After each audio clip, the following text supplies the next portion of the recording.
జై శ్రీ గణేష్ అందరికైతే ఈరోజు అయితే మనం ఖైరతాబాద్ బడా గణేష్ దగ్గర అయితే వచ్చేసాం. ఇక్కడ చూసుకున్నట్లయితే గైస్ వెల్డింగ్ పనులు అయితే జరుగుతున్నాయి. స్వామివారి ఫేస్ అయితే బాడీ నుంచి అయితే అటాచ్ చేస్తుర్రు గైస్. ఈరోజు అన్ని ఫేస్లు అయితే ఈరోజు అటాచ్ చేస్తారంట. 7 ఫేసెస్ పైన అయితే తీసుకెళ్ళిపోయారు. ఫేసెస్ ఇంకా హ్యాండ్స్ కూడా తీసుకెళ్ళిపోయారు గైస్. అయితే వెల్డింగ్ అయితే పైన జరుగుతుంది. ఈ రోజుకైతే 45 డేస్ అయితే మిగిలి ఉంది గైస్ ఫెస్టివల్కి అయితే, వినాయక చవితికి. ఇంకా 45 డేస్లో అయితే కంప్లీట్ చేయాలా.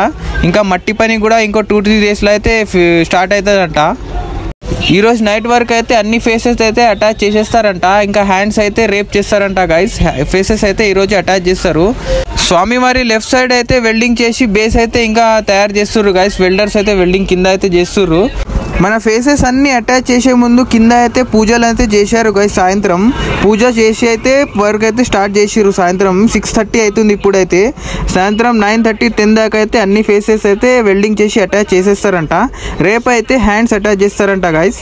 మన ఛానల్ మీద లేటెస్ట్ అప్డేట్స్ కావాలంటే సబ్స్క్రైబ్ చేసుకోండి గైస్. సబ్స్క్రైబ్ చేసుకొని పక్కనున్న బెల్ ఐకాన్ని ఆన్ చేసుకుంటే వెంటనే నోటిఫికేషన్ వచ్చేస్తుంది వీడియో అప్లోడ్ చేయగానే. అన్ని అప్డేట్స్ అయితే బడా గణేష్ గురించి అయితే ఇస్తూనే ఉంటాను గైస్ రెగ్యులర్గా. మన రైట్ సైడ్ చూసుకుంటే ఏం వర్క్ అయితే అప్డేట్ కాలేదు. ఇంకా అయితే రేపు చేస్తారంట గైస్. ఇక్కడ ఫెన్సింగ్ అయితే వేస్తారంట. ఇప్పుడైతే ఏం అప్డేట్ అయితే లేదు రైట్ సైడ్కి అయితే. మరికొన్ని గంటల్లో అయితే అన్ని ఫేసెస్ అయితే అటాచ్ చేసేస్తారంట. ఇంకో 2-3 అవర్స్లో అయితే ఫేసెస్ వెల్డ్ చేసి అటాచ్ చేసేస్తారంట గైస్.